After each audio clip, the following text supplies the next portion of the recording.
अस्सलामुअलैकुम सामीन। 22 शाबानुल मुअज़्ज़म की तारीख़ शुरू हो चुकी है, 3 मार्च है।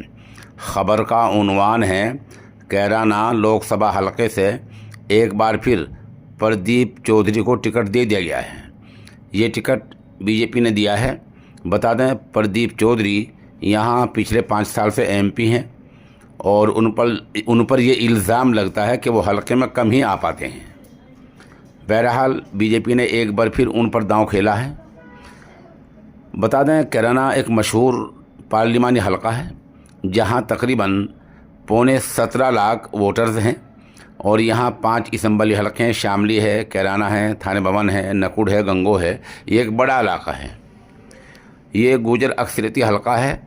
मुस्लिम जाट ये वोट्स भी काफ़ी हैं, बड़ी तादाद में हैं और फैसलाकुन असर रखते हैं। उनका बुनियादी मुकाबला समाजवादी पार्टी की इकरा हसन से है। इकरा हसन का पस मंज़र मुकम्मल सियासी है। उनके दादा सियासी थे, मेंबर पार्लियामेंट रह चुके थे। मरहूम उनके वालिद मुनव्वर हुसैन वो चारों ईवानों से मेंबर रहे हैं। उनके भाई मौजूदा फ़िलहाल इलाके से कैराना हलके से एमएलए हैं। अलबत्ता उन्होंने अब तक इलेक्शन नहीं लड़ा है, उन्हें तजर्बा काफ़ी है। वो साफ शबीह की खातून हैं। इस तरह मुकाबला प्रदीप चौधरी का इकरा हसन से है। इसमें जो बुनियादी बात देखने की ये है कि बीजेपी से टिकट हासिल करने के लिए कई लोग यहाँ कतार में थे। सबसे बड़ा नाम उनमें मनीष चौहान का है।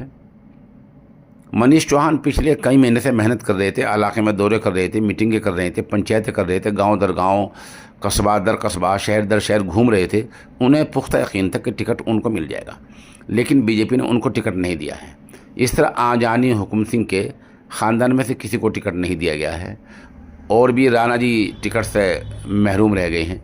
तो इन लोगों का क्या बनेगा और ये किस तरह साथ देंगे, ये सोचने वाली बातें हैं। बहरहाल बीजेपी ने एक बार फिर प्रदीप चौधरी पर दांव लगा दिया है।